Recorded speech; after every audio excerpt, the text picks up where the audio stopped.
who we are, born to be kings. We're the princes of the universe.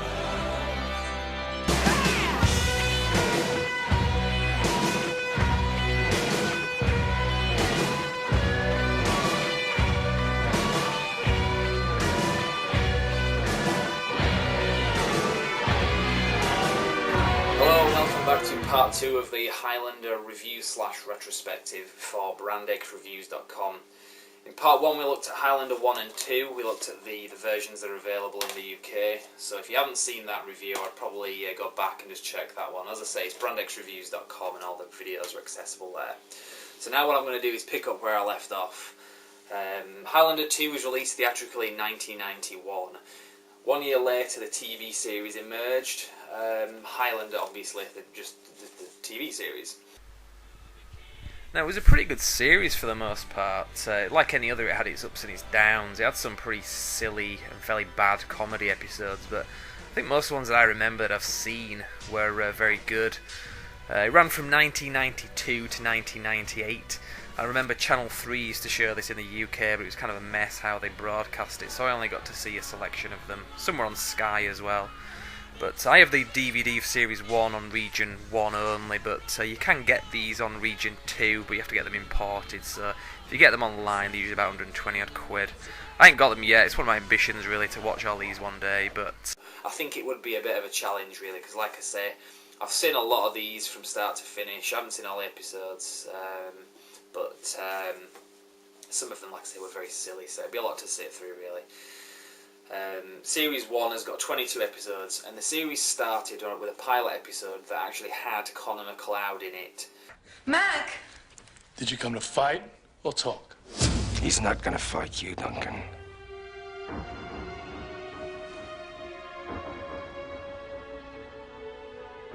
Not until he's made you suffer.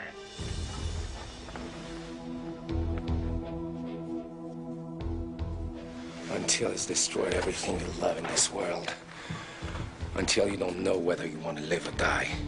That was the Christopher Lambert character from the first films. Now the series introduces Duncan MacLeod, who was quite a bit younger than Connor MacLeod. I think he was supposed to be around about 70 years younger, something like that, give or take. I'm Connor MacLeod. Same clan, different vintage. Yes.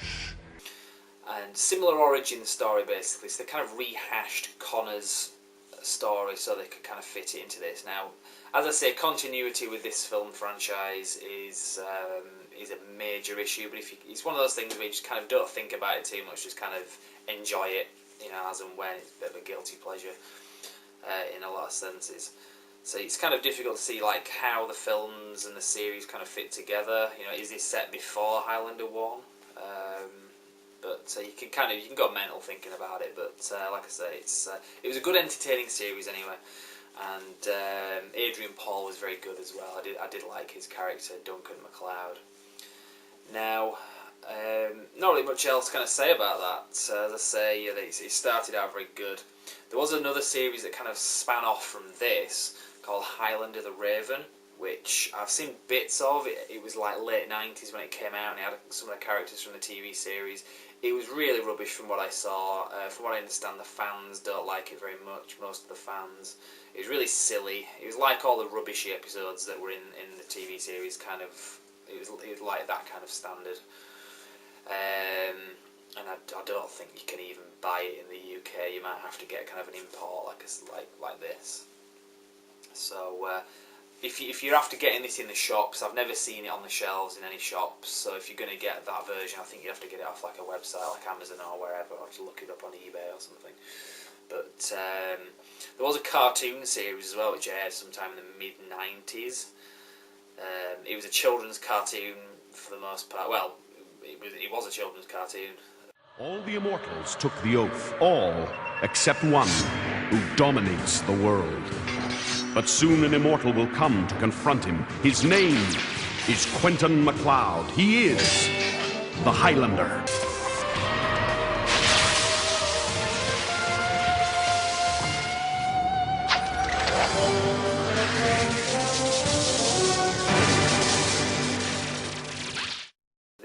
this a lot back in the 80s and 90s. They took films and made children's cartoons out of them. And in some cases it was really weird. I mean, they made like cartoons out of like Rambo and, you know, obviously Highlander and RoboCop as well. These are very violent films.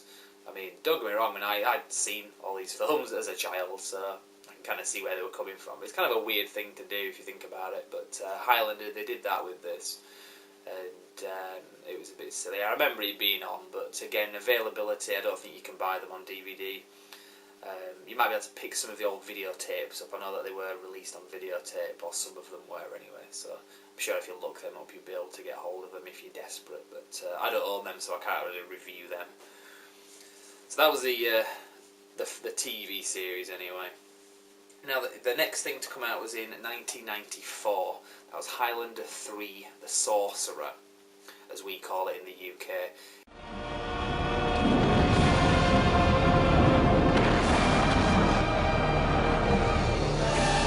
Highlander 3: The Sorcerer. It was released with a different title in other countries. I think in the USA it was called Highlander: The Final Dimension. Highlander: The Final Dimension.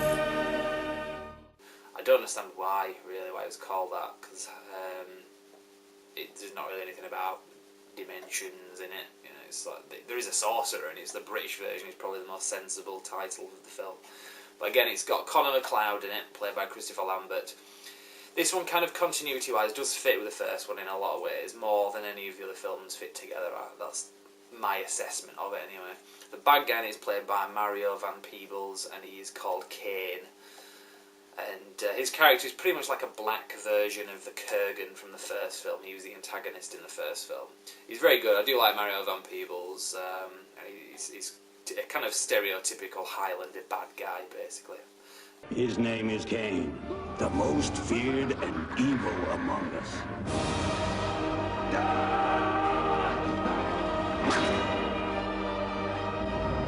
Highlander's out there somewhere, and he owes me for all those years.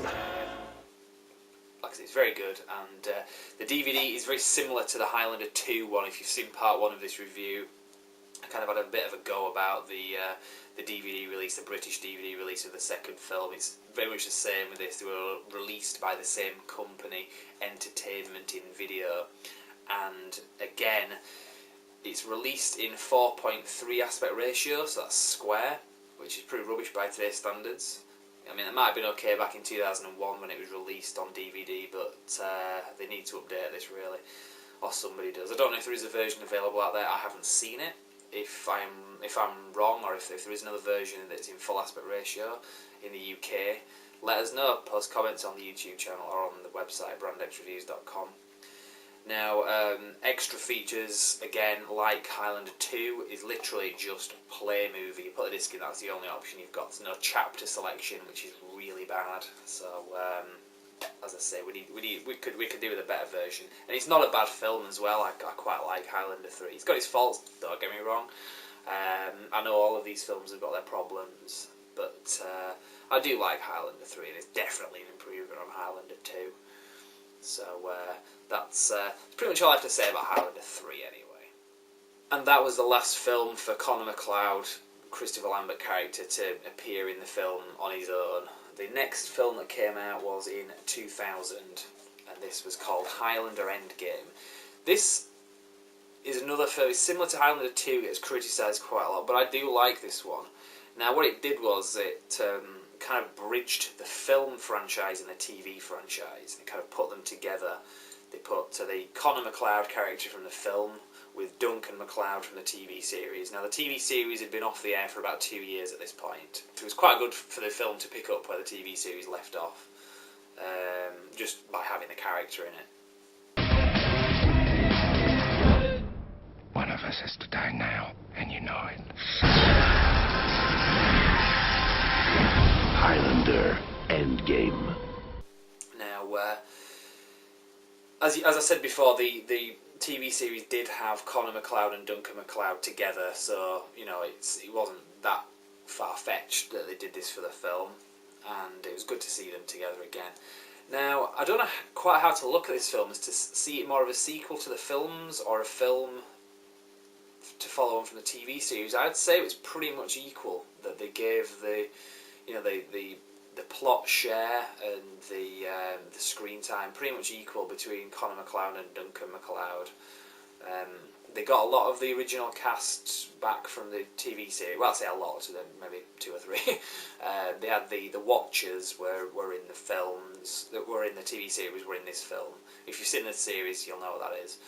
But they also had a couple of characters like Mythos, who was in the TV series, and Joe Dawson was in the TV series. They were in this film as well. So that was quite good to see that anyway. Theatrically, as I say, it was released in 2000. It did very poorly at the box office, and critically it was panned as well. Now, I don't believe that the theatrical version, as you saw it in cinemas, was ever actually released on DVD. When it was released as standard on DVD, it was updated with a lot of extra bits that were cut out of the theatrical version, and those are really key scenes as well they cut out. I mean, the film, even as it stands today, doesn't make a lot of sense and has a lot of plot holes, but at least this version has got bits that they cut out of the theatrical version, and I can't understand why they cut a lot of these bits out.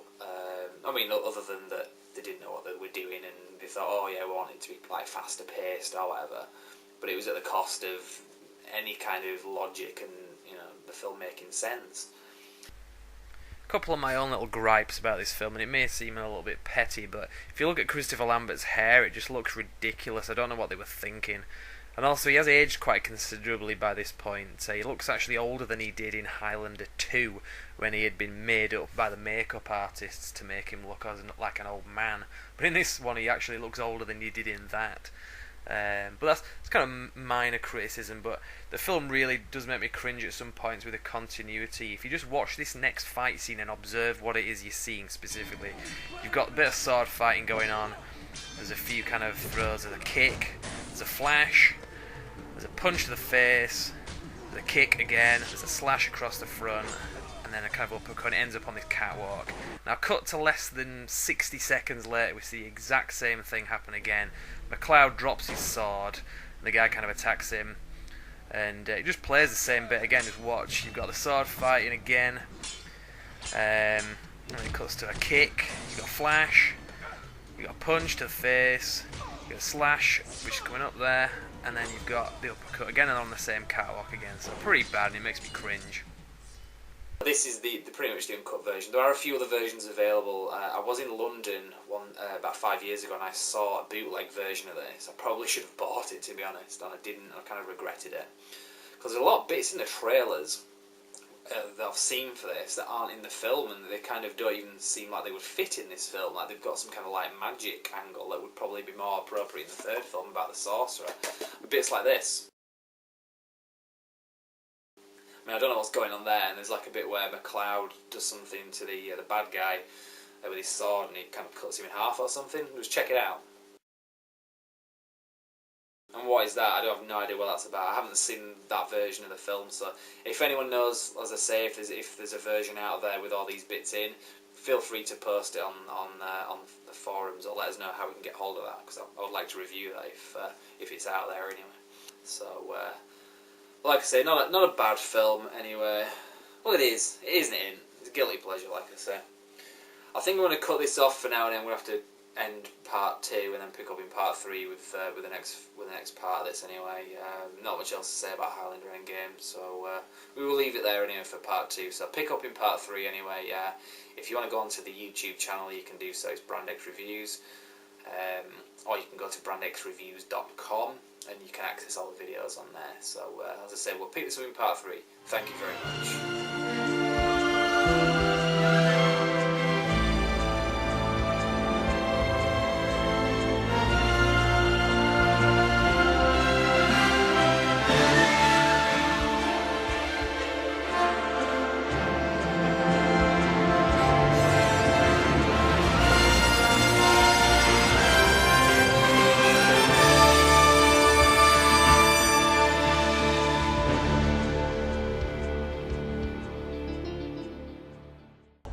It's over, okay? It's over when I cut off your head.